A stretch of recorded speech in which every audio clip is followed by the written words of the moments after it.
வணக்கம். இந்த ஆன்மீகமும் ஆரோக்கியமும் என்ற நிகழ்ச்சிக்கு உங்கள் அனைவரையும் அன்போடு வரவேற்கிறேன்.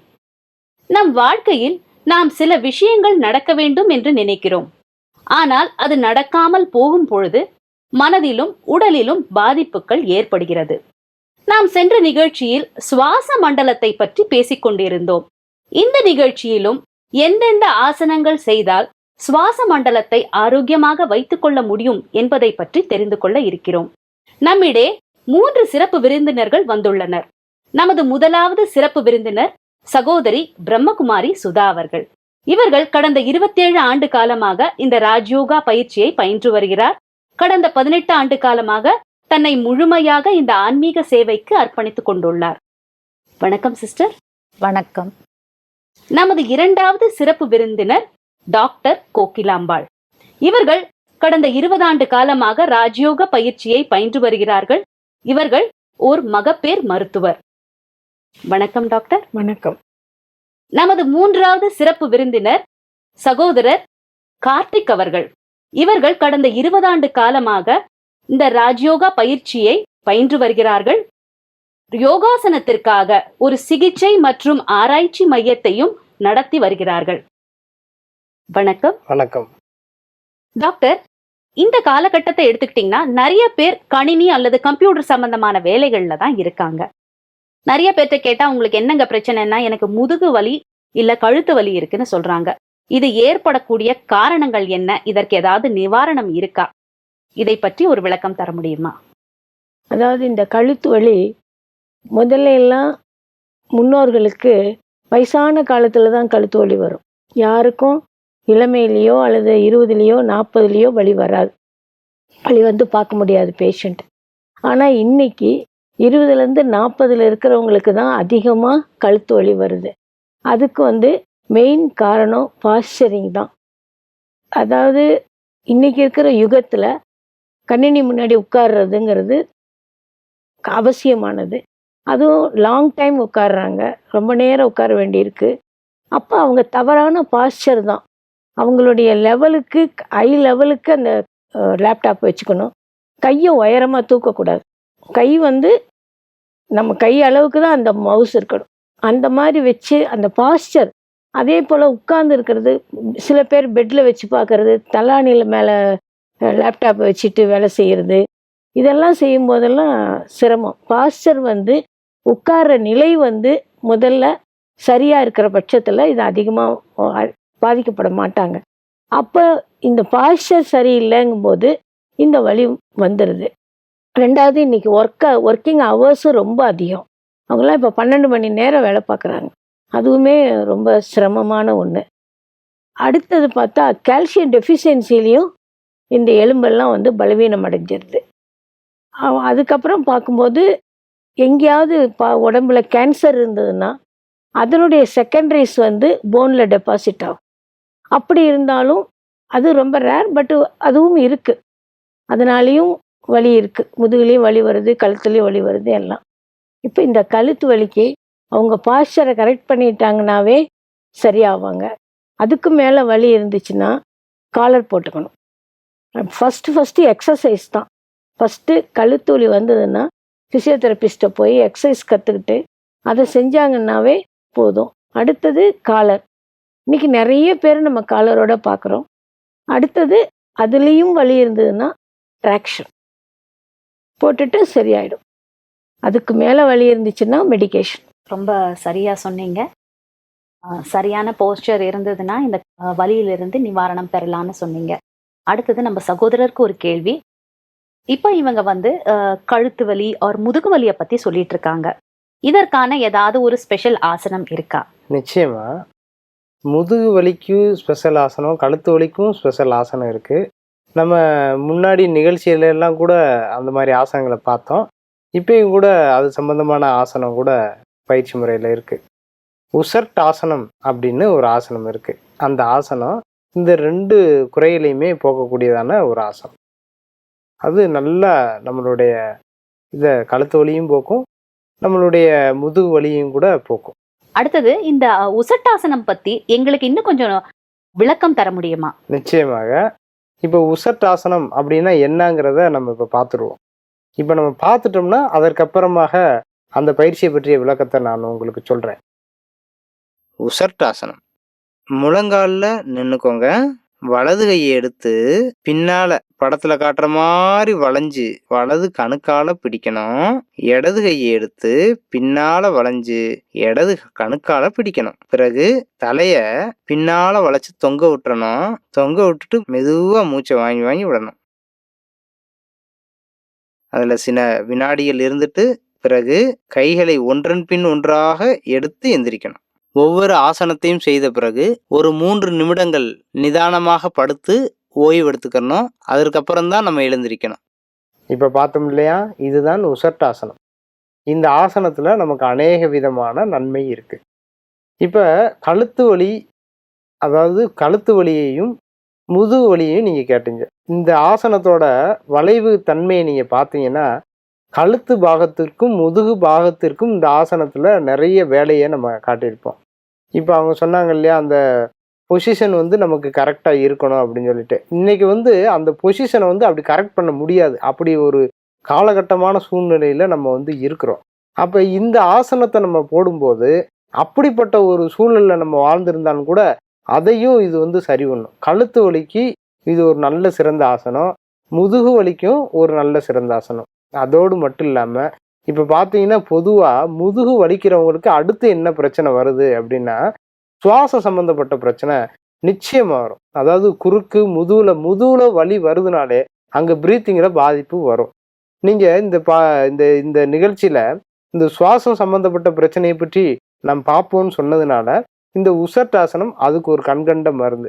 இப்போ உதாரணத்துக்கு பார்த்தீங்கன்னா நாள்பட்ட ஆஸ்துமா, இந்த ஆஸ்துமா பிரச்சனை நாள்பட்டு ரொம்ப நாள் ஆஸ்துமா இருக்குது, வீசிங் இருக்குது, தொடர்ந்து எனக்கு அடுக்கு தும்மலாக வந்துக்கிட்டே இருக்குது அப்படிங்கிறவங்களுக்கு இந்த ஆசனம், இந்த ஒரு ஆசனம் மட்டுமே அவங்க செய்யலாம். வேறு எந்த ஆசனம் போடாட்டியும் கூட இந்த ஒரு ஆசனம் மட்டும் தினசரி 30 வினாடிகள் இதை செய்யணும். ஒரு முறைக்கு 30 வினாடிகளாக தொடர்ந்து ஒரு 3 முறை செஞ்சாங்கனாலே அவங்களுக்கு நல்ல பலன் என்பது கிடைக்கும்.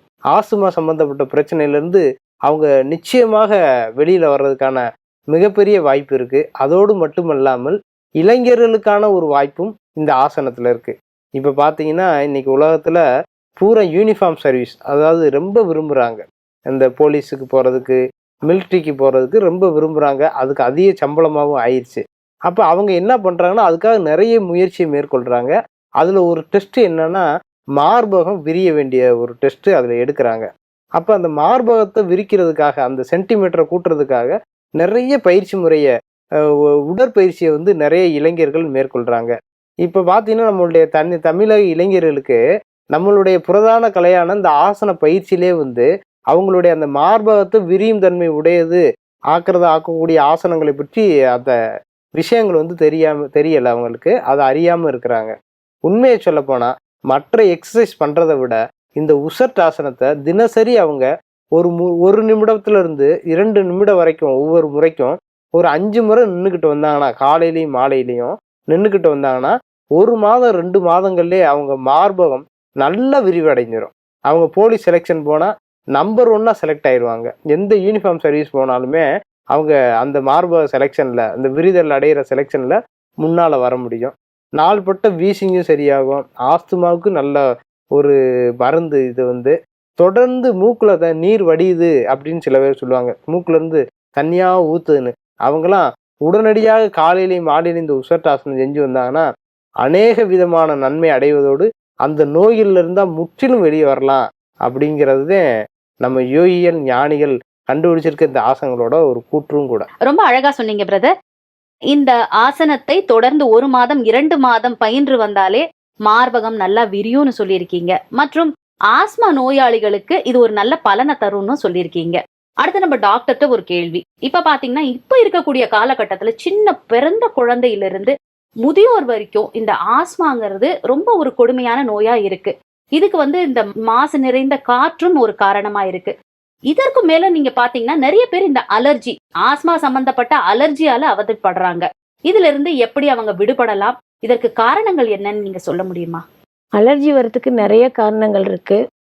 மெயினான காரணம் டஸ்ட் அலர்ஜி தான். எல்லா இடத்துலையுமே டஸ்ட் அலர்ஜி. அடுத்தது பார்த்தோம்னா அலர்ஜியில் ஃபுட் அலர்ஜி. ஒருத்தங்களுக்கு ஒன்று பிடிக்குது, ஒன்று பிடிக்கிறது இல்லை, சேர மாட்டேங்குது, உடனே ரியாக்ஷன் வந்துடுது அந்த மாதிரி. மூணாவது பார்த்தா ட்ரக் அலர்ஜி. ஏதாவது மெடிசேஷன் எடுக்கும்போது அந்த மெடிசன் அவங்களுக்கு ஒத்துக்காமல் போயிடுது, அதனாலேயும் அலர்ஜி வந்துடுது. அப்புறம் போடுற ஸ்ப்ரே, சென்ட்டு, எக்ஸ்ட்ரீம் ஸ்மெல்ஸ், இதெல்லாமே அலர்ஜியை கொடுத்தது.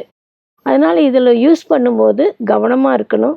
அட் த சேம் டைம் ஃபுட்டுலாம் நம்ம எது சாப்பிட்றதுனால நமக்கு அலர்ஜி வருது அப்படின்னு. டஸ்ட் அலர்ஜிக்கு எல்லாம் மாஸ்க் போட்டுக்கலாம். அது யார் யார் அந்த மாதிரி கண்டினியூஸாக டஸ்ட்டில் எக்ஸ்போஸ் ஆகணும் அல்லது ஒரு 25 கிலோமீட்டர் பைக்கில் போகணும் அப்படின்னா கட்டாயமாக மாஸ்க் போட்டுக்கிறது அவசியம், தான் நல்லாயிருக்கும். அப்புறம் ரெண்டாவது ஆன்டிஹிஸ்டமின் டேப்லெட்டு போட்டுக்கணும் தேவையாக இருக்கிற பட்சத்தில். மாஸ்க் போட்டும் கேட்கல அப்படின்னா போட்டுக்கணும். அப்புறம் தனக்கு என்ன அலர்ஜிங்கிறத அவங்க சுய உணர்வோடு நம்மளை நாமளே செக் பண்ணி எது நமக்கு ஒத்துக்க மாட்டேங்குது, எது செஞ்சதுக்கப்புறம் இது வருது, எதை சாப்பிட்டதுக்கப்புறம் இது வருது, எந்த இடத்துக்கு போனதுக்கப்புறம் வருது. சில சமயத்தில் ஒரு கார்டனுக்கு போயிட்டு வருவோம், திடீர்னு தும்ம ஆரம்பிச்சிருவோம், அப்படியே கொட்டும். காரணம் அங்கே இருக்கிற அந்த மகரந்தம், அதனுடைய போலன் தான். அதனால நம்மளை நாமளே செக் பண்ணி நமக்கு எந்த அலர்ஜிங்கிறத நம்ம கண்டுபிடிச்சி அதிலிருந்து நம்ம விலகி இருந்தோம்னா பாதுகாப்பாக இருக்கு. சிஸ்டர், அடுத்தது உங்களுக்கு ஒரு கேள்வி. நம்ம கொஞ்ச காலம் முன்னாடி போனா கூட நம்ம இயற்கைக்கு நன்றி சொல்லக்கூடிய ஒரு பழக்கம் இருந்தது. நம்ம ஒரு பொங்கல் கொண்டாடுற போது சூரியனுக்கு நன்றி சொல்றோம், நம்ம உடறதுக்கு உதவியா இருக்கக்கூடிய மாடுகளுக்கு நன்றி சொல்றோம். இந்த மாதிரி இயற்கைக்கு நன்றி சொல்லக்கூடிய பழக்கம் இருந்தது. ஆனா இன்றைய காலகட்டத்துல பாத்தீங்கன்னா ஒரு பொங்கல்னா ஃபர்ஸ்ட் நமக்கு ஞாபகம் வருது பொங்கல் ரிலீஸ் என்ன ஆச்சு, எந்த படம் ரிலீஸ் ஆயிருக்கு அப்படின்னு தான் மக்கள் நினைக்கிறாங்களே ஒழிய இயற்கைக்கு நன்றி சொல்லணுங்கிற அந்த பழக்கம் மாறிவிட்டது.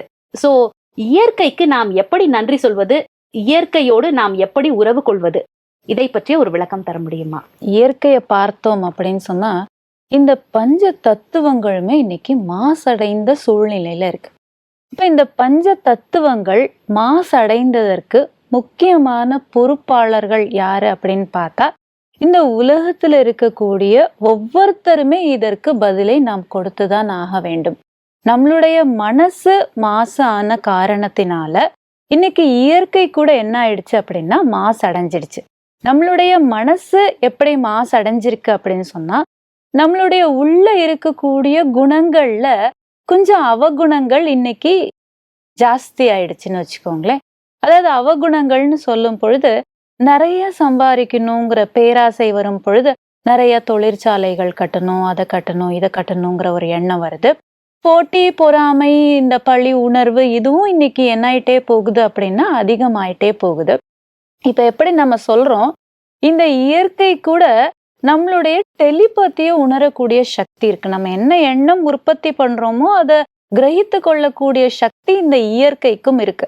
அப்போ நம்மளுடைய மனசு மாசு அடையும் பொழுது அதை கிரகித்து கொள்ளக்கூடிய சக்தி அந்த இயற்கைக்கு இருக்கும் பொழுது அப்ப அதுல எதிர்மறையான எண்ணங்களும் என்ன ஆயிடுது, கலந்து போயிடுது. அந்த காலத்துல என்ன பண்ணோம்னா வானம் மும்மாறி பொழிந்ததுன்னு சொல்றாங்க. ரெண்டாவது யானை கட்டினாலும் என்ன பண்ண முடியலன்னா போரடிக்க முடியல, விளையிற சென்னல்னு சொன்னோம். அதுக்கடுத்து யானையிலிருந்து மாடை வச்சு நம்ம விளைச்சல் பண்ண ஆரம்பிச்சோம். அதுக்கப்புறம் பாத்தீங்கன்னா இன்னைக்கு மாடெல்லாம் காணும். இன்னைக்கு நம்ம எல்லாரும் எதற்காக எதிர்பார்த்து நிக்கிறோம் அப்படின்னு சொன்னா ஒண்ணு வானத்தையே பார்த்துட்டு இருக்கோம் அல்லது குழாயவே பார்த்துக்கிட்டு இருக்கோம். அந்த குழாயில தண்ணி வருதோ இல்லையோ காத்து மட்டும் வருது. அந்த அளவு இன்னைக்கு நீருக்காக நம்ம அவ்வளோ போராட வேண்டிய சூழ்நிலையில வந்துட்டோம். இன்னும் சில ஆண்டுகள் கடந்து பார்த்தோம் அப்படின்னு சொன்னா வசதி வாய்ப்புகள் மட்டும் இருந்தா பத்தாது இல்ல, பசிச்சதுன்னா எனக்கு சாப்பிட்றதுக்கு என்ன வேணும், சாப்பாடு வேணும். அந்த சாப்பாடு நமக்கு எங்க இருந்து கிடைக்குது அப்படின்னு சொன்னா அந்த பஞ்ச தத்துவங்கள் நன்றாக இருந்தாதான் நம்மளால அந்த எல்லாத்தையும் உற்பத்தி பண்ண முடியும், வயல் நிலைகளை உற்பத்தி பண்ண முடியும். அது மூலமா நமக்கு சாப்பாட்டிற்கு தேவையானது கிடைக்கும். அந்த காலத்துல நீங்க கேள்விப்பட்டிருக்க மாட்டீங்க மழை வேண்டி பிரார்த்தனை, மழை வேண்டி தியானம்னு. ஆனா இன்னைக்கு முக்கியமான விஷயமே கோவில்ல கூட என்ன பண்றாங்கன்னா மழை வேண்டி பூஜை செய்யறோம், மழை வேண்டி தியானம் பண்ணுங்க சிஸ்டர்ன்னு சொல்றாங்க. இன்னைக்கு மழை வரணும்னு தயவு செய்து தியானம் பண்ணுங்க சிஸ்டர்ன்னு சொல்றாங்க. அப்ப இன்னைக்கு மழைய நம்ம கூப்பிடுற அளவு அது கோச்சிக்கிட்டு போயிடுச்சு. அப்ப பாருங்க எந்த அளவு இன்னைக்கு நம்மளுடைய பஞ்ச தத்துவங்கள் இருக்குன்னு சொல்லி. ஆனா அந்த பஞ்ச தத்துவங்களையும் நம்மளால தூய்மைப்படுத்த முடியும். அந்த பஞ்ச தத்துவங்கள் தூய்மை ஆகணும் அப்படின்னு சொன்னா அதற்கு நாம நன்றி சொல்ல வேண்டும். அதற்கு நாம ஆசீர்வாதம் கொடுக்க வேண்டும். அது நம்மளுடைய மொழிய புரிஞ்சுக்கும். நம்மளுடைய மனதின் மொழிய இந்த பஞ்ச தத்துவங்களாலையும் புரிந்து கொள்ள முடியும். அப்ப நம்மளுடைய மனசுல வந்து இயற்கைக்காக நேர்மறையான எண்ணங்களை செலுத்தும் பொழுது நம்மளோட இந்த நேர்மறையான எண்ணங்களை அந்த பஞ்ச தத்துவங்களானது கிரகித்து கொள்ளும் பொழுது நமக்கு நிறைய மாற்றங்கள் வருது. இப்ப இந்த பிரம்மா குமாரிகள் ஈஸ்வரிய விஸ்வவித்யாலயத்துல பாத்தீங்கன்னா வர்த்தகத்துறை மூலமாக நிறைய சேவைகள் நடந்து வருது. அந்த வர்த்தகத்துறையில முக்கியமானதாக ஒரு துறை கிராமிய துறைன்னு சொல்றோம். இந்த கிராமிய துறையில கூட என்ன பண்றாங்க அப்படின்னா சின்ன சின்ன விஷயங்களை கூட கிராமங்கள்ல கொண்டு போறாங்க. சின்ன சின்ன வயல்கள்ல போய் உட்கார்ந்து அந்த வயல்கள்ல ஒரு 10 பேர் உட்கார்ந்து தியானம் பண்றாங்க. ஏன்னா நம்மளுடைய அழகான மொழிகளை அந்த இயற்கை கூட என்ன பண்ணிக்குதுன்னா உணருது. அப்ப அந்த இடத்துல உட்கார்ந்து எல்லாரும் ஒரு 10 நிமிஷமாவது அந்த வயல் வரப்புல உட்கார்ந்து நேர்மறையான எண்ணங்களை உற்பத்தி பண்றாங்க. இந்த விளைநிலம் நன்றாக இருக்கின்றது, நன்றாக இதுல இருக்கக்கூடிய மண் பண்படைந்து கொண்டே இருக்கின்றது, இதுல போடுற விதை நல்ல சக்திசாலியாக வளரணும், இந்த விதை வளர்ந்து நல்ல கனிகளை கொடுக்கணும், நல்ல பழங்களை கொடுக்கணும், இதை சாப்பிடக்கூடியவர்கள் கூட ஆரோக்கியமானவர்களா இருக்கணும், அவங்களுக்கு மன ஆரோக்கியம் வேணும், உடல் ஆரோக்கியம் வேணும்னு இறைவன் பக்கம் தன்னுடைய எண்ணங்களை செலுத்தி இறைவனுடைய அந்த தூய்மையான கிரணங்கள் அந்த அமைதியான கிரணங்களை அந்த வயல் வரப்புல பரப்பும் பொழுது அந்த வயல் வரப்புல பாத்தீங்கன்னா நிறைய வித்தியாசங்கள் தெரியுது. அது நல்லா வளரக்கூடிய தன்மையை அடையுது. அது உலகத்துல இருக்கக்கூடிய சின்ன சின்ன குழந்தைங்களுக்கு நம்ம சொல்லி கொடுக்கணும். ஏன்னா அதனுடைய மனசு வந்து சுத்தமா இருக்கு. அதை சொல்லி கொடுத்தோம்னா அதை அழகா செய்யும். அப்போ ஒவ்வொரு குழந்தைகளுக்கும் நம்ம இத பயிற்சி பண்ண வைக்கணும். ஒரு சின்ன செடியை வச்சு கொடுத்து இது நல்லா வளரணும்னு நினைக்கணும், இதுக்கு கொஞ்சம் டெய்லி தண்ணி ஊத்தணும்னு நீங்க சொல்லி பாருங்க. அந்த செடியோடைய வளர்ச்சியே அழகானதாக இருக்கும். ஏன்னா இன்னைக்கு இயற்கை இல்லை அப்படின்னா நம்மளால வாழ முடியாது. அந்த காலத்துல பாத்தீங்கன்னா ஜன்னலோரம் உட்கார்றதுக்கு ட்ரெயின்லயோ பஸ்லயோ அவ்வளோ சண்டை நடக்கும் குழந்தைங்களுக்கு. ஏன் அப்படின்னு சொன்னா அப்படி இயற்கையை பார்த்துக்கிட்டே போனா ரசனையோட போகலாம், சந்தோஷமா இருக்கும்னு சந்தோஷமா இருந்த நாட்கள் போய் இன்னைக்கு நம்ம எல்லாரும் எதுலேதான் கவனமா இருக்கோம்னா குனிஞ்ச தலை நிமிர்றதே கிடையாது. எல்லாரும் எதை கையில வச்சுட்டே உட்கார்ந்து இருக்கிறாங்கன்னா செல்போனை கையிலே வச்சுட்டு உட்கார்ந்துருக்கிறோம். அப்ப நம்ம யாரோடயும் பேசுறது கிடையாது, இன்னைக்கு வீட்டுல இருக்கிறவங்களோடையும் பேசுறது கிடையாது, நம்ம இயற்கையோடையும் பேசுறது கிடையாது. நம்மளுடைய முக்காவாசி நேரம் எதோட பேசிக்கிட்டே உட்கார்ந்து இருக்கிறோம்னா நம்மளோட பேசாத செல்போனோட நம்ம என்ன பண்ணிட்டே இருக்கோம்னா பேசிக்கிட்டே இருக்கோம். போன் வந்ததுல இருந்து என்ன ஆயிடுச்சு, இன்னைக்கு கையும் என்ன பண்ணிட்டு இருக்கு, வேலை பண்ணிட்டே இருக்கு நமக்கு. அப்ப நமக்கு இந்த பேசக்கூடிய தன்மை என்ன ஆயிட்டே வருது அப்படின்னு சொன்னா குறைந்து போயிட்டே வருது.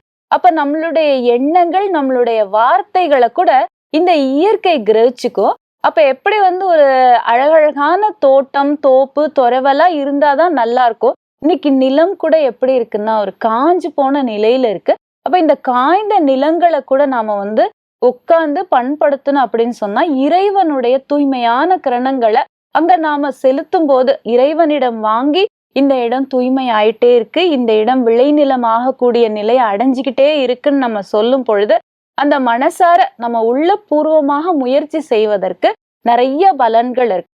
அப்ப இயற்கையோடு நாம இணைந்து வாழ்றதுக்கு கத்துக்கணும், இயற்கையோடு நம்ம பேசுறதுக்கு கத்துக்கணும், இயற்கையோடு நம்மளுடைய எண்ணங்களை அந்த இயற்கைக்கு கொடுக்கக்கூடிய முறையை கத்துக்கணும், இயற்கைக்கு நன்றி சொல்லக்கூடிய பழக்கத்தை நம்ம கொண்டு வரும் பொழுது அந்த இயற்கையும் நிச்சயமாக நமக்கு ஒத்துழைப்பு கொடுக்கும். இயற்கை வந்து நம்ம இயற்கைக்கு நல்ல எண்ணங்களோ நன்றியோ கூறாதனாலதான் ஒரு இடத்துல பாத்தீங்கன்னா மழை அதிகமாக பொழிகிறது, ஒரு இடத்துல பாத்தீங்கன்னா மழையே இல்லாம இருக்கு, ஒரு இடத்துல வெயில் அதிகமாக இருக்கு, ஒரு இடத்துல வெயில் இல்லாம இருக்கு. இயற்கை கூட நிறைய துக்கங்களை நமக்கு கொடுக்குது. ரொம்ப சரியா சொன்னீங்க. அடுத்தது பிரதருக்கு ஒரு கேள்வி. இந்த உசட்டாசனத்தை உங்கள் சிகிச்சை மையத்துல நீங்க நிறைய பேருக்கு சொல்லி கொடுத்துருப்பீங்க. நல்ல அனுபவங்கள் இருந்ததுன்னா நீங்க அதை எங்களோட பகிர்ந்துக்கலாம். அதாவது பார்த்தீங்கன்னா ஒரு நபருக்கு இந்த நீண்ட நாள் ஆஸ்துமா பேஷண்ட்டாக அவர் இருந்தார். அதாவது ரொம்ப வருடமாகவே ஒரு 20 வருடமாகவே அவருக்கு அந்த பிரச்சனை இருக்குது. அவர் வேறு பல சிகிச்சை முறையிலையும் மேற்கொண்டு பார்த்துருக்கிறாரு. கொஞ்சம் கொஞ்சம் கேட்கும், அப்படியே விட்டுருவாரு. அப்போ ஒரு நாள் நம்மளுடைய யோகாசன சாலைக்கு வந்து, இந்த மாதிரி நீண்ட நாளாக எனக்கு இந்த பிரச்சனை இருக்கு. இத உங்களால சரி பண்ண முடியுமா? அப்படின்னு கேட்டாரு. சரி நீங்க வாங்க தினசரி இந்த பயிற்சி நான் சொல்ற பயிற்சியெல்லாம் போடுங்க. அப்புறம் என்னன்னு பார்க்கலாம் அப்படின்னு நான் சொல்லிட்டேன். இது வந்து எனக்கு நீண்ட நாளா இருக்கு. சரியாகுமான்னு கேட்டாரு. நீங்க தொடர்ந்து இந்த பயிற்சிய போட்டுக்கிட்டே இருங்க அப்படின்னு சொல்லியாச்சு. அவரு ஒரு ஆஃபீஸ்ல வேலை பார்க்குறவர். அப்ப அவரு தினசரி காலையில 6 மணிக்கெல்லாம் ரெகுலரா வந்துருவாரு. அந்த 6 மணிக்கு எந்திரிக்கிறதே அவருக்கு ரொம்ப சிரமமா இருக்கும். ஏன்னா அந்த அந்த தொல்லை இருக்கிறதுனால, அந்த பிரீத்திங்லாம் சிரமப்படுவாரு. இருந்தாலும் அவரு விடாப்பிடியாக அத கத்துக்கணும்னு சொல்லி வந்துட்டாரு. வந்து அவர் தினசரி அந்த பயிற்சிய போட போட, ஒரு 10 நாள்கள்லேயும் அவரு அந்த விஷயங்கள்ல அவருக்கு வரக்கூடிய அந்த சிம்ப்டம்ஸ் அறிகுறிகள், அந்த தொல்லைகள்ல இருந்து கொஞ்சம் விடுதலை அடைஞ்ச மாரி உணர ஆரம்பிச்சாரு. அப்புறம் தொடர்ந்து அந்த ஆசையின் காரணமா, இது ஏதோ மாற்றத்த நமக்குள்ள நிகழ்த்துதே அப்படின்னு அந்த ஆசையின் காரணமா, மறுபடியும் தொடர்ந்து அந்த பயிற்சி முறையெல்லாம் மேற்கொள்ள ஆரம்பிச்சாரு. இப்படியே மேற்கொண்டு மாதக்கணக்காக ஒரு 6 மாதத்தை எல்லாம் கடந்து 1 வருடம் வரைக்கும் அந்த பயிற்சிக்கு அவர் வந்தார். அப்படி வரும்போது முற்றிலும் அவர்கிட்ட இருக்க அந்த பிரச்சனையெல்லாம் குணமாயி, நல்லா சரியாயி, இயல்பான ஒரு மூச்சு நிலையை அடைஞ்சாரு. கிட்டத்தட்ட இந்த நிலையை அவர் அடையிறதுக்கு 1½ வருடம் இந்த நிலை புடிச்சது. ஆனா இப்ப அவர் நல்லா ஆரோக்கியமா, நல்லா நிம்மதியா இருக்காரு.